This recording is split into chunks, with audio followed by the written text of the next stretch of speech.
Hello everyone, I'm in Biafraland in my area. This is an Udara tree, having lots of fruits on them. I hope you can see them anyways. Sometimes the leaves hide the fruits. So I am trying to pick some that are ripe.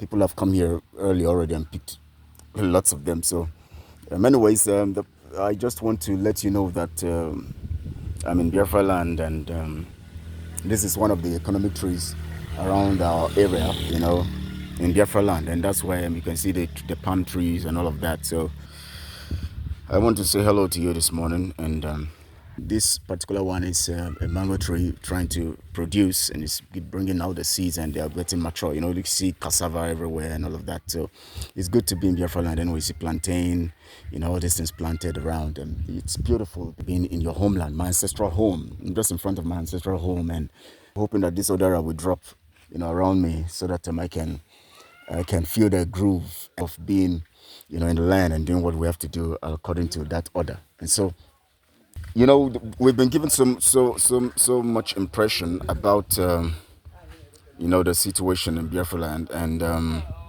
the people have actually tried to make you believe that everywhere is in chaos and everything is going haywire. Yeah, you can see me now. I'm just in Biafraland. I'm waiting for the Udara tree to drop some for me to take. I don't want to plug it send someone to plug from the tree. I want to get it dropped. Now might have been having impression everywhere Biafraland.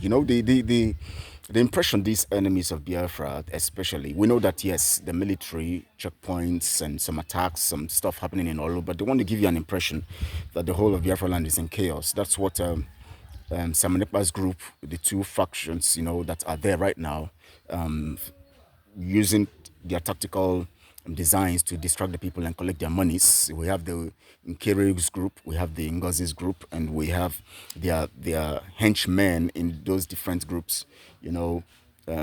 Sorry, I have to put my organization's cap. That's my organization's cap, so I always put it on to represent anywhere I am. First of all, they are talking about having a government. Well, in every part of Biafra land that everywhere I've gone, and this is Imo State. I'm from Imo State, so that's my ancestral home, and there's no place where you can feel the effect or anything about the criminals and their government. They only have their government in where they reside, in their rooms, in their little rooms in wherever they reside all over the nations of the world. Ngozi stays in USA, and she tells you she's the deputy prime minister. Then Nkere stays where also in the US and tells you he's the deputy prime minister of Biafraland. And all those people, Raf, Barawa, and all of that, and all their criminals and the ones they have in Olu hiding somewhere with the little monies they give to them to create chaos. In fact, they are actually the people who create chaos because they want to, make you feel like they are working for you, and they are making it look like things are happening and they are causing some stuff. They have no, they have no, hold on ground. They have nobody know them. They're not known. They are just trying to make impression. This is early morning anyways. I just threw out to make this video, so I'm not really prepared. I just decided to just make something brief, and for us to, I'm still looking out for the odaras to fall from the tree, as one fall, son of the soil. You just have to behave like you have to do the village thing when you get to the village. And I'm in my ancestral home right now, so I'm looking for, wow, an odara has fallen. Have you seen it? The stuff just fell now, so I'm just going to, have you seen it? It just dropped from the tree now, and I've just taken a beautiful one. Have you seen it? Very beautiful. From the tree, it just fell right now, and I'm still waiting for some others to, look at the tree, beautiful tree. And I'm still waiting for some others to drop down so that we can, you can come enjoy this with me, because, when you are in the village, you just have to enjoy some stuff. Some of you who are in the United States or other parts of the world who have not been to Biafraland for a long time, most of us who have been out for a long time, we are missing so many things. Look at the beautiful palm trees. Look at the economic trees. There are some things we can look at the economic trees, in Biafraland. Look at the cassava, look at the plantation, look at the plantains, look at everything. And there are some things we can do as a people, rather than creating all this chaos and all this impression they try to give you as if everything has gone, out of place. We can convert our land to the heaven we want. Now, let me tell you this. Let me tell you this. Yes, we understand that the military of Nigeria, have their checkpoints and, all, on the roads. And we know the things that are happening all over. But basically, this is where they set the stage to create chaos and all the stuff to make everything look like there is a craze for a particular order of this organization in Biafraland, so that they will keep extorting funds from you. The group of Ngozi, the group of Nkere, all these criminals under Simon who have now created a faction. I've told you guys that you just watch it, after their December 2nd declaration, where they said they are going to declare Biafra and all of that, they will now, Simon will disappear. I told you people this a long time ago. I told you people this in 2024, beginning of 2024. I told you this. I said it in February or so, 2024, when I was making my broadcast. I had, and I made some, even after all those ones, I also have made some broadcasts where I made some of these statements, and I made you understand that these people will disappear, and they are not real. So definitely they are going to break. They are criminals. So criminals will always have a point, break, and they'll show themselves, and that's what they have been doing. But some of you have been defrauded and still allowing yourselves to be defrauded. Some of you are still just misbehaving and constituting nuisance anyways. But when your eyes open, you realize that you have been defrauded. So I encourage you to step up and reason, because what Mazen Namdekano has taught us all these years is to reason. Some of you don't reason. You just follow because you hear the name of Mazen Namdekano, and then because you want to feel like Apobi. Yes, because Simon is always doing Apobi. He wants to feel like, now look at the Udara. I'm going to enjoy it later.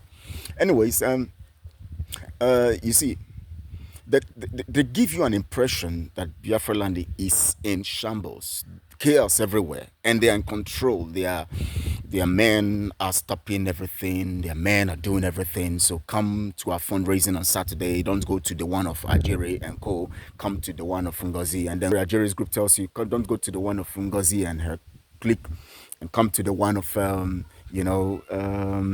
we, the Ajeres, were the ones following Ekpa, and the center man criminal who is in Finland's prison right now, Ekpa, has already collected enough, and of course he might be happy. Yes, he might not be happy that he's in jail, but he's happy, that he actually has run away when he's supposed to give you the Biafra that you thought that you're going to get. So it is an alibi, it's an excuse that he couldn't give it to you because he's in prison. That's the excuse he's going to give, and of course his people he can't make that argument anyways, because his people has actually said it the way they want it. They actually make you feel that the declaration of Biafra is actually what they want to do. Just do it in Finland, the ceremony and the party, and then taking themselves to hotel rooms, and after that do some demonstrations, and then come online and begin to talk tough. And then of course, because they know the gullibles will always be in that line of listening to them. But I want you to understand something. There's something about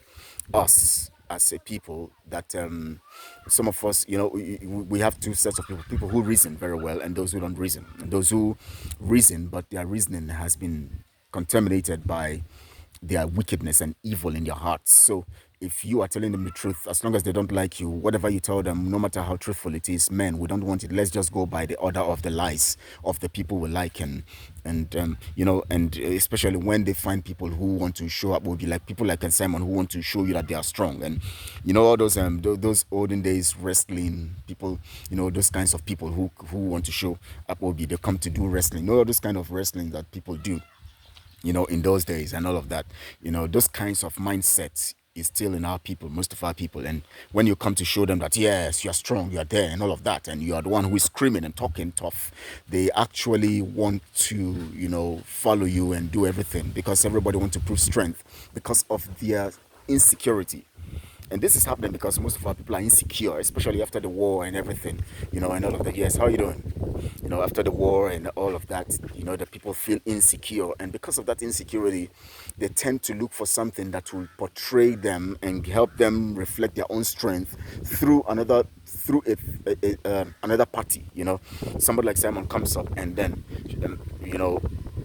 and tries to show that strength, and they also want to key into it because they cannot come all out to do that and to show that, and they are looking for someone who would represent their inner fears and insecurity, and that person comes to show strength. And then because they are weak inside, they think that strength is all about making noise and creating groups of criminals, kidnapping and doing some stuff and staying in the bush, stealing from the people, kidnapping and all of that. And then after that, another Udara has dropped. Let me show you guys. Another one has dropped over there. See that lady, that small girl has picked it. She has picked that one too. So that's it. We're enjoying ourselves here. So you see, we got to enjoy. The village is a place to enjoy. This an area where we are enjoying ourselves and doing what we have to do, And so, I'm just standing by the roadside, the roadside, bikes passing, vehicles passing, the typical way the homeland is. So as I was saying, you don't need to believe in a lie to be strong, or you don't need to believe in a lie to feel or to eradicate insecurity that is in you. Yes, we know we are enslaved people. We are enslaved by the British using Nigeria as proxy and all of that. That doesn't mean that we cannot exude strength in the true sense of it. Most times, basically, lots of people always feel insecure, and their insecurity translates into arrogance and trying to prove that they are powerful. You don't prove any point when you are at a disadvantaged position. You only can prove that point when you are able to create an atmosphere in the realm of wisdom to get out of that disadvantaged position. All these creating sects and designing criminals that Butuzo, Gentle, and all these people who have killed our people, and who Simon talked against those times and now has used them, and all of you are hailing them. You have forgotten the killings, you have forgotten the criminality of these people. You are now believing that they are the ones who can free you and give you freedom. This shows how insecure you are inside of yourself. If you are a true follower of Mazi Nnamdi Kanu, then you know that Mazi Nnamdi Kanu does not believe in such things, and he doesn't do things like that. He is actually a man of truth and following the truth to the core. And you have to understand that the truth is only what sets us free. Whatever you do outside the truth is only a jamboree, and one time it will come to an end. I told you guys that these guys will go crazy and they will begin to fight one another and they will go extinct. They will soon be, the gods of the land of Biafra will fight against them because they have come against Mazi Nnamdi Kanu, trying to discredit him. First they tell you there is no IPOB. Second they tell you IPOB is a criminal group. Then they now elevate their own group. And they now start trying. They've been using it to collect monies from the people, stealing from the people. But now they give you an impression. Everywhere in Biafraland is in comatose, is in trouble everywhere. So their men are the ones. They are not doing anything. They are just in one part of Olu and some just in one place. They run out of those places, go somewhere, commit crime, run back to the bush, and then the Nigerian military will come there, kill some people and do some stuff. And then they'll post it and say, insecurity in Biafraland. Let me tell you something. Biafraland is in a position, good morning, Biafraland is in a position to actually get developed if we want to. We don't need to depend on the federal government of Nigeria to do that, but we need to come together as a people.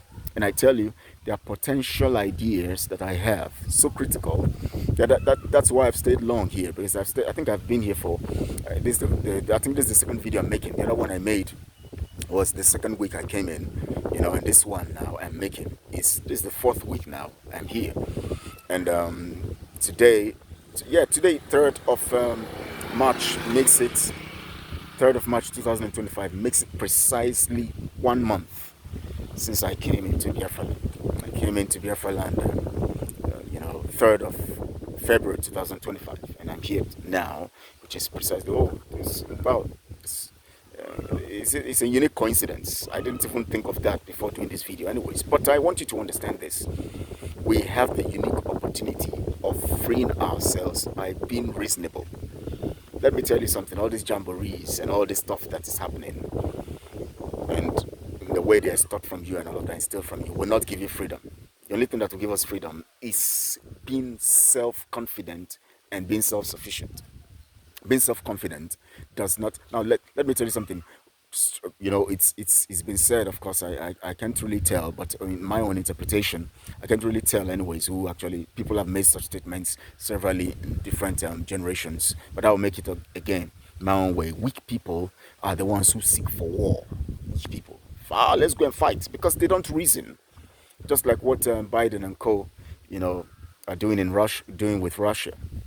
You know, Trump has come now and he has set the pace. That's what we talk. That's strength. Now, if you are in a disadvantaged position, you don't begin to talk tough to think that you can be free or get justice, just like what Zelensky is doing. President Trump, Vice President J.D. Vance, and other people were there seated, trying to offer him the deal that had been the strong men have struck that will even favor him. But because he wants to prove, and he wants to, he's not just prove himself in his insecurity, because he has been put in a position where he's disadvantaged by European nations, and now to secure the stealings or to secure them and continue to be in a position that he fear he might lose, and the monies that he might lose, he thinks that the only thing he can do is to talk tough and talk about the things that the European Union wants, you know, so that he will be able to secure himself. But he doesn't know that he's just playing cards, as Donald Trump said. That will backfire. We need to set a pathway in every community for our success. But sometimes, you know, I'm not comfortable saying these things online because, you know, when you give these kinds of ideas, sometimes, you know, you tend to open yourself up to the enemies to know what you're doing. You know, but there are critical ideas and strategies that we can utilize to actually get ourselves free. It is not until we carry guns and all of that. No, we don't need to do all of that. Of course, we know that weapons are important and we can all actually do some stuff. We need all of that for protection and all of that. But the truth about it is that the weapons can only be, you know, an option when it has gone to the critical point that we need it to actually safeguard ourselves at that point in time. But the truth about it is that the most important weapon is the strength, the idea, the concept, the intelligence we have as Igbo people, as Biafrans, the loaded, you know, faculty of knowledge that God has given to us, the things we know, the knowledge we have is what will free us. I've always said to people, what you know is your limitation. What you can learn is your increase factor. So whenever you know a thing at a particular time, it's another opportunity for you to know better. So when you think that you have come to a point of knowledge that gives you, sometimes majority, especially when we are in a disadvantaged position, the knowledge we have at a particular time is actually expressed, you know, in our emotions, because most times the first knowledge you get is of negativity, of your situation, of the circumstance you find yourself, and that is very dangerous, because when you stop at that point of knowledge, you would only act aggressively and get depressed, and then you begin to act irrational. But when you get to a point where you understand the situation, and then from the situation you want to understand better about the situation, and you want to explore or research or go deeper or investigate and get better understanding on the situation on different platforms or on different views, you know, so that you don't look at it in the eye that you already have in your emotion, but you look at it from the realm of both your emotion, your senses, and other aspects. And when you're able to look at it from those different points of views, good morning, my brother, yes. When you're able to look at it from those different points of views, you will discover that you would have been able to, you know, prepare yourself in a better way to deal with the situation outside, not just the total control of the emotions, but on a better in a better position where your emotion is subject to the sense of reasoning, and then you can now put things together and then have good results. That's just it. So I'm going to be talking to you more about this so that we can understand that Biafraland is still fertile. Those of you who have run away, you have sold your lands and run away, you're making big mistakes. Some people sold their lands and run away. What if you fail wherever you go and you want to come back? Where do you come back to? And even if you succeed over there, because you have sold your land, you will not want to come back. So you will subject yourself to so many things that are less, that can be destructive to you, because you know that you don't have anything again left. That's the problem. But we'll talk more about this. I want to say good morning to you guys, and please share this. Let the people understand what's going on. This is my Udara day. I call it Udara day. You know, the day I am waiting under the tree to get more Udara. 2 has fallen. I've gotten 1. The other little girl got the other 1. So I'm going to look more into that to see that, you know, I enjoy more. So I want to say to every one of you, enjoy your day and be cool. May Chukwokike Abiyama bless you and protect you and be with you all through the day. Thank you so much. Share this on all the social media platforms. Like this video, and also please subscribe to the channel if you have not subscribed. This is Truth Channel Network, and we talk about the truth always. The truth will make us free. Thank you so much. I appreciate you guys, as always.